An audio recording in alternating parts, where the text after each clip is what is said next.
I didn't have the best relationship with my uncle. It hadn't always been like this, though. I remember my childhood and how we'd spend a lot of time together. Sometime after I turned 6, though, he suddenly went dark and his visits nearly ended completely. He used to come around about once every 2 months, and then out of the blue, I was lucky to see him once every 10 years. He had nearly become a distant memory when I received a phone call from him asking for me to visit him. I was going to say no, but then he dropped the bombshell that he was dying. Years of smoking had caught up to him, and he didn't have much time left. He even offered to pay for my flight. My uncle lived on a ranch far removed from other people. I think his closest neighbors lived about 20 miles away from his patch of land. He seemed to enjoy it this way, and I had wondered about it before, but I would soon find out why. I knocked on the door and it opened to reveal the smiling face of my uncle. He was far removed from the memories I had of him, just barely recognizable. But that's what 10 years in cancer do to a person, I suppose.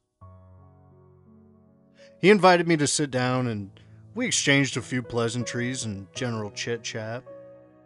My uncle had brought out some snacks which I had enjoyed as a child. I honestly didn't like them as much now that I was older, but I didn't want to say that and just thanked him. It was after an hour that we got to the meat of the matter.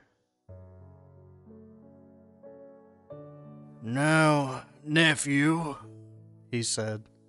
He actually used my name while talking, but I don't want to reveal it, so I'll just replace it with nephew for the sake of this, and I'll address him as simply Uncle. "Are you still big on the whole saving the rainforest thing?" "Oh, right. Yeah.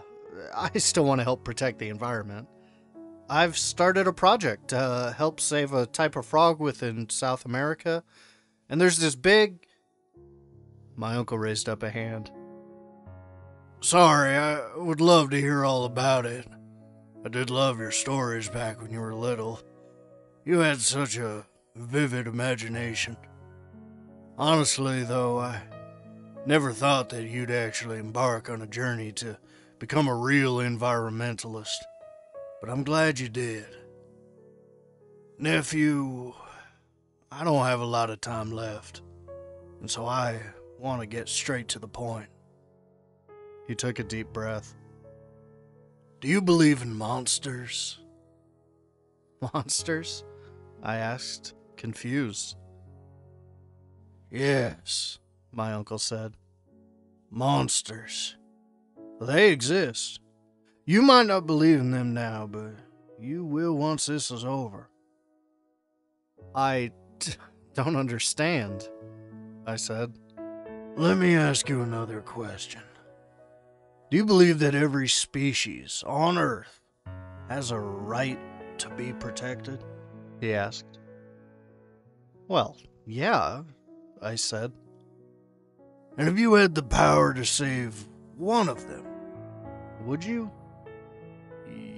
Yeah, I would," I said. My uncle relaxed a little.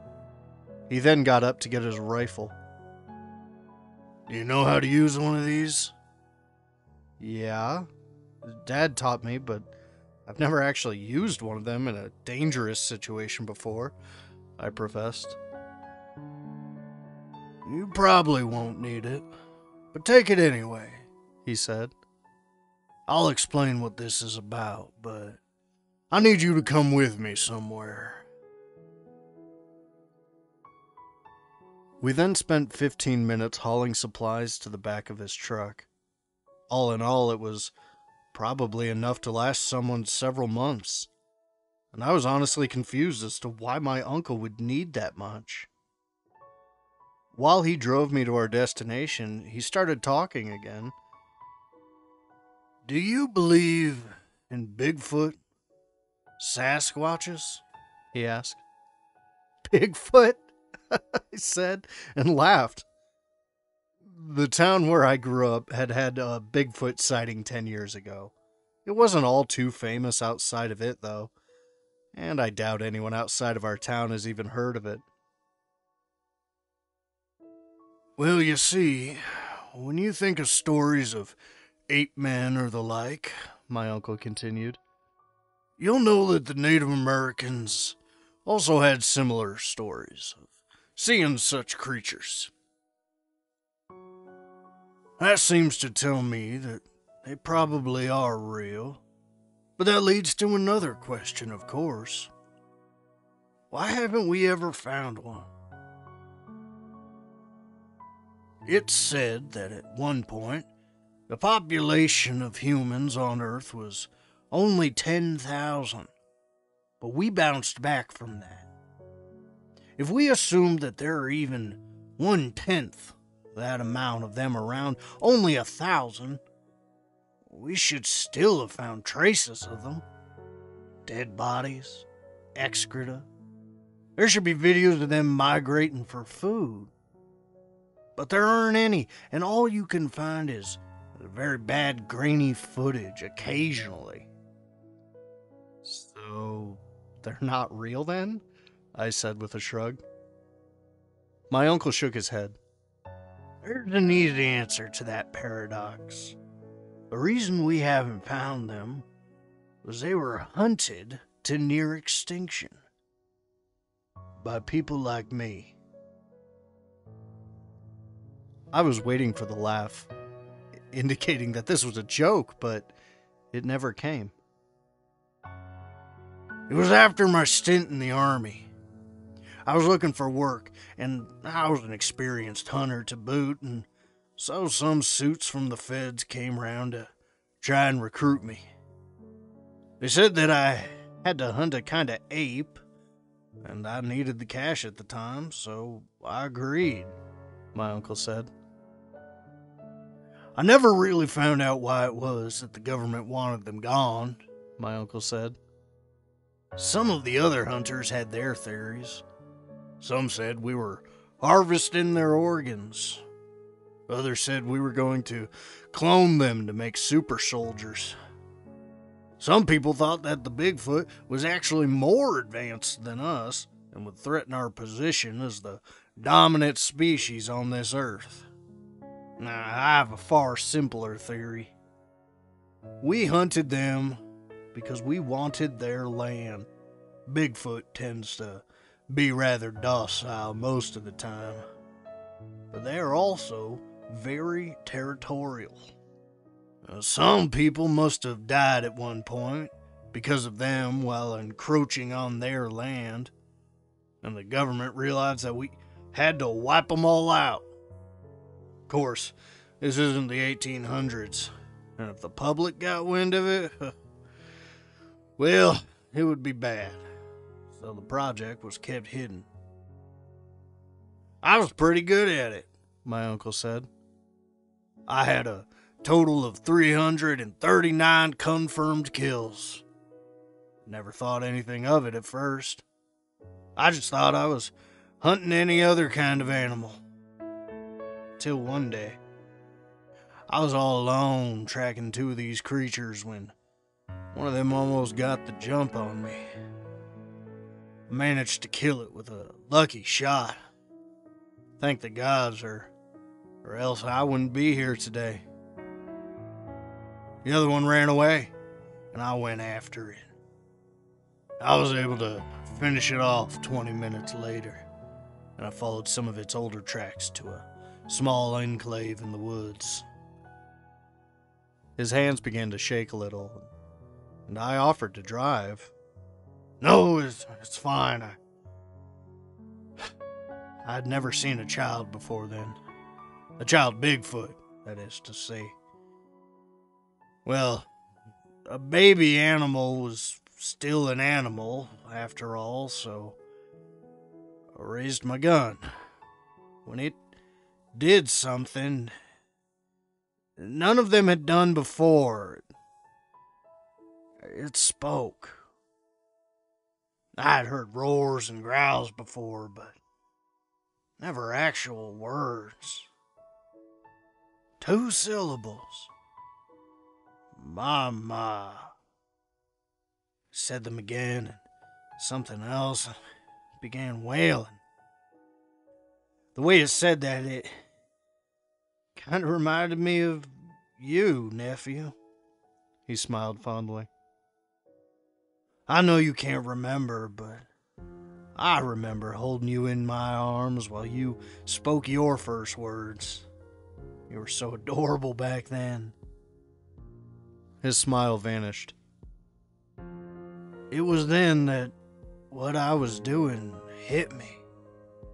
I wasn't saving humanity from some rabid animals. I was wiping out another species, which was maybe as smart or even smarter than us, my uncle said. I never mentioned what happened to anyone else, but I quit sometime later. Sorry I wasn't around more while you were growing up. I secluded myself here. I had to, he said, and then stopped. We had arrived at a small clearing. He handed me the rifle and got off the truck. There's something I haven't told you. There was a reason some of us thought that the Bigfoot was superior to us. They have a special skill, so to speak. First we thought they had some kind of telepathy, but no. They're able to communicate with a special type of sound wave that travels for hundreds of miles. It's at a frequency humans can't hear. But once we used special equipment, we were able to detect it. That's why it's so hard to find them. Once you encounter one, that one will contact every single other one in a 100-mile radius and tell them to run. My uncle pulled out a strange flute. You know what a dog whistle is, right? Well, this is kind of the same thing.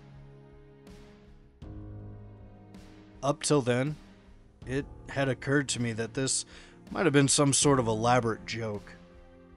My uncle wasn't really a prankster, but maybe he had wanted to make me laugh one last time or something. That, or maybe the medications were interfering with his reasoning ability. He played something on the flute and, well, nothing happened for 10 minutes, even though my neck kept turning at the slightest sound made by the forest. Every twig snapping or bird chirping nearly made me jump as the suspense dialed up to a crescendo when I finally told myself to relax and take a deep breath. And then I knew that my uncle was perfectly sane and hadn't been telling me some weird story. Out of the corner of my eyes, I saw a dark figure emerge. Now, you've probably seen some footage or drawings of Bigfoot. I'll say that many of them are reasonably accurate. You're looking at something about 8 feet tall, which is very ape-like. That is to say, except for the face. That face was surprisingly human. And it made me wonder how it was that my uncle kept killing them without a bit of remorse for so many years. It had a strange way of walking and paused after taking 2 steps. I pointed a finger at me. Who is he? The words were deeper than any other voice I'd heard, and a little garbled, but the meaning was clear enough. He's my nephew, my uncle said. He then pointed to his truck. I got you all you need, but I'm dying. I won't be around for long. He then turned to me. I hope he'll keep taking care of you, but my time here is up. He began to cry, something I never thought he'd do. If you want to kill me, you can do it now. A chill went down my spine. I was the one who killed your parents. I think you know that, my uncle continued. You might as well take me out of my misery now. The thing raised a hairy fist, and I raised the rifle reflexively, but my uncle put up a hand to stop me. This is what I want. I hesitated. That was a fatal mistake. Even if I wanted to, there was no way I would have reacted in time to save my uncle. But no killing blow came. Instead, the thing pointed a finger at my uncle and said, Mama.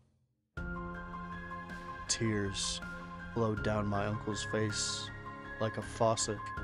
After all this time, I helped my uncle, who was sobbing, so it was really me doing all the work, unload the supplies, and we drove off. What was that about? I asked him angrily. Were you really going to let it kill you? It's a he, my uncle corrected. And I've done so much wrong, nephew, throughout my life. Raising him was just a partial atonement for my sins. I know it isn't enough. Can't even walk into a church and confess my sins to anyone. He then paused. I am sorry, though. I didn't want to drag you into this, but someone needs to keep supplying him with food. I keep him hidden, but if he goes out to forage for food, he'll be found someday, and this place isn't big enough for him to live off the land.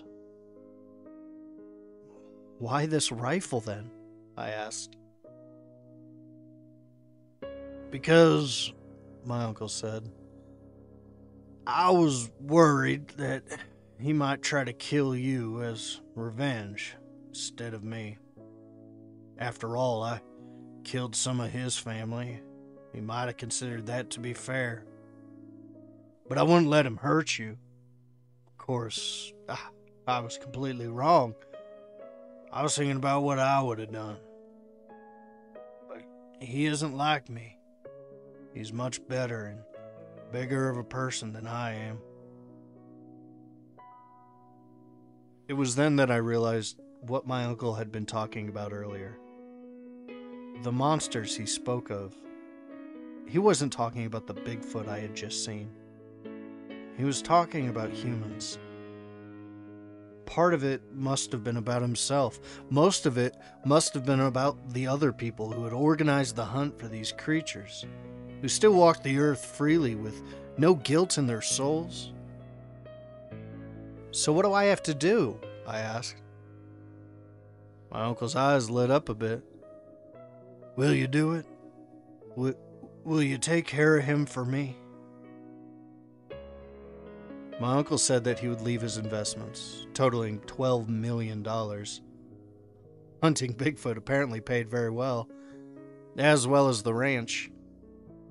It would be more than enough for me to keep the place running. I could even hire some helpers to work on the ranch, though he advised against it, as some of them might talk. My uncle died 3 months later, and I was with him when he passed away. As he couldn't confess his darkest sin to the pastor, he confessed it to me instead. For the last 4 years, I've been running this place mostly smoothly. Something strange did happen the last time I went to supply him. Behind him, I saw two shadows. One was a bit shorter than him, and one was even shorter than me. It appeared that he had found himself a partner, and even a child. Where had they come from? Well, most likely he had signaled to her using the special call he had. The two of us didn't talk too much, but I did tell him I was happy for him. He smiled back and said, "Thank you, brother." For many of you who enjoy hunting for Bigfoots, not in the sense that my uncle did, of course. I just mean people who like searching for signs of Bigfoot. I have a message to pass on to you all. Don't bother. You'll never find them. They know how to hide from humans. Many, if not all, of the sightings you hear about are just hoaxes. I even have the suspicion that many of the hoaxes are done by the government to discredit true sightings. But I know that I can't solve this problem alone. If people don't know what's happening, the few remaining ones will be killed. And I can't save a species like this. I need to get the word out to let the public know what the government's been doing behind your back. And we can't let them continue.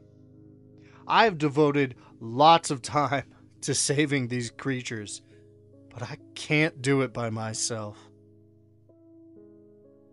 Already I know many of you will dismiss this as a tall tale. But for those of you who do believe, remember, the best thing you can do for these creatures is simple. Leave them alone. In case you do find one or think you saw one in the area, maybe you could leave something to eat for them. But it's doubtful that they'll come back to that area. After all, even I wouldn't trust humans after what they've gone through.